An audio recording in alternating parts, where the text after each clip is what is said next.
जुड़ने का। क्या नाम है आपका सर? तारिक शेख।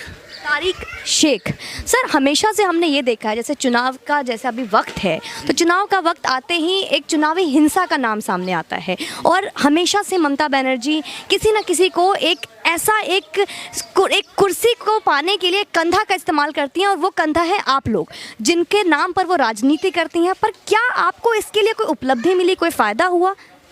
देखिए, सबसे पहली बात तो राजनीति का वक्त आने से अक्सर ये बंटवारे के टाइम से चालू हो चुका है कि हिंदू को एक तरफ कर लो, मुस्लिम को एक तरफ कर लो। ठीक है, ये जिन्ना नेहरू का बनाया हुआ चीज़ है। तो जिन्ना भी उस वक्त में जब बंटवारा कर रहे थे तो कहा था कि मुल्क का जब बंटवारा करना है तो मुसलमान हिंदुस्तान में सेफ नहीं रहेगा, तो वो बहुत से मुसलमान को लेकर के पाकिस्तान चले गए।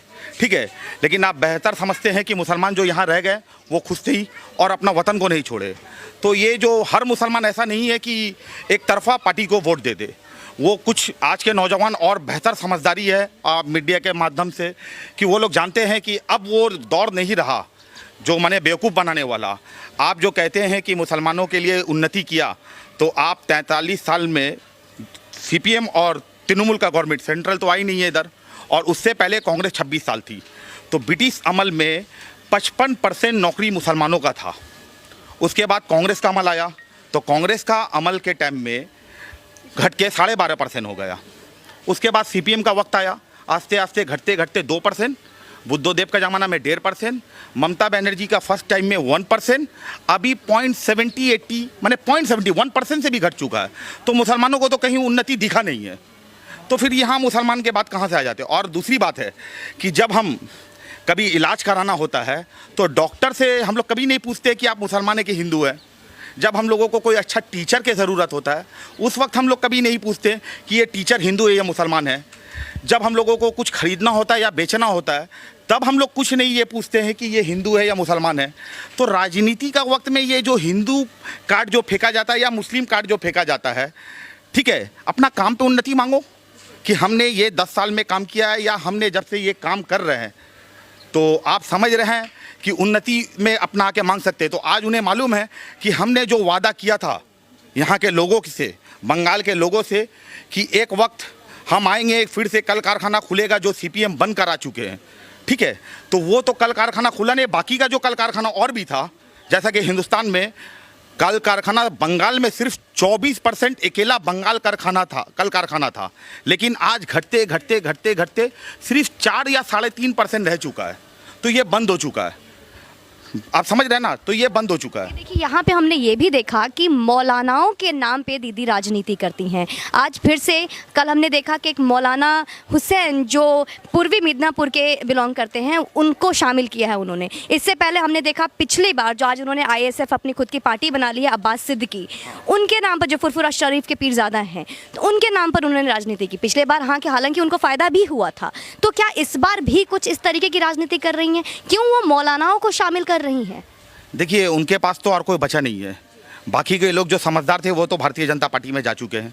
ठीक है, तो मुसलमान को सिर्फ मोदी का दिखाओ कि ये मोदी जी हैं, ये आ जाएंगे, तुम लोगों को मार काट लगा देंगे, डरा के सिर्फ लेना है। जो कि आप बेहद जानते हैं कि हमारे हिंदुस्तान में 28-29 राज्य में अकेला मोदी जी का सरकार 15 से 20 राज्य में है।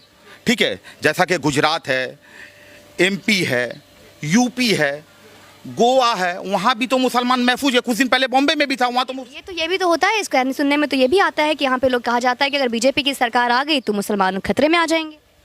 ऐसा तो कभी हुआ ही नहीं है, क्योंकि मुसलमान का हिफाजत करने के लिए खुद मुसलमान खुद रेडी है।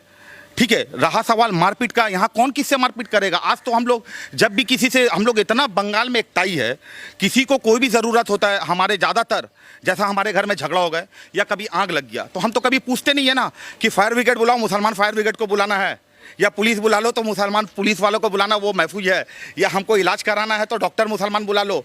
तो हर एंगल से तो हिंदू हमारे साथ साथ हैं। हमारे बच्चों को एजुकेशन भी ज़्यादातर हम लोग इंग्लिश मीडियम में देते हैं, वहाँ भी तो अच्छे परवरिश मिल रहा है। तो यहाँ ये भी तो है कि अगर बीजेपी की सरकार आ गई तो सीए एनआरसी आ जाएगी, फिर आपकी नागरिकता का क्या? देखिए, बहुत अच्छा सवाल आपने पूछा है सीए के बारे में। देखिए, सीए जो कानून है वो तो देने का कानून था। ठीक है, वो देने के लिए बना है। एक वक्त था जब देने का कानून का ये मतलब है कि एक वक्त था हिंदुस्तान 2 टुकड़ा में बटा। ठीक है, आप लोग तो समझ रहे हैं कि किस वजह से बटा। भाषा के लिए नहीं, रोजी रोजगार के लिए नहीं, उन्नति के लिए नहीं। सिर्फ एक बात कहा गया कि जिन्ना अपना मुल्क अलग होगा, नेहरू अपना मुल्क लेके अलग होगा। जबकि आप बेहतर जानते हैं ये बात में अलग हुआ, और वहाँ के जो हिंदू रहने वाले थे, जो पूर्व पाकिस्तान और पश्चिम पाकिस्तान में जब बटा देश, तो वहाँ पर ही जो हिंदू रहने वाले थे, वहाँ के हिंदू, तो वो सुबह उठ के एक बैग देखे 47 को कि ये क्या, हम लोग पाकिस्तान में कहाँ से आ गए, क्या मेरा ज़मीन वहाँ से घसक के चले गया या हम लोगों को किसी ने उठा के लेके आया।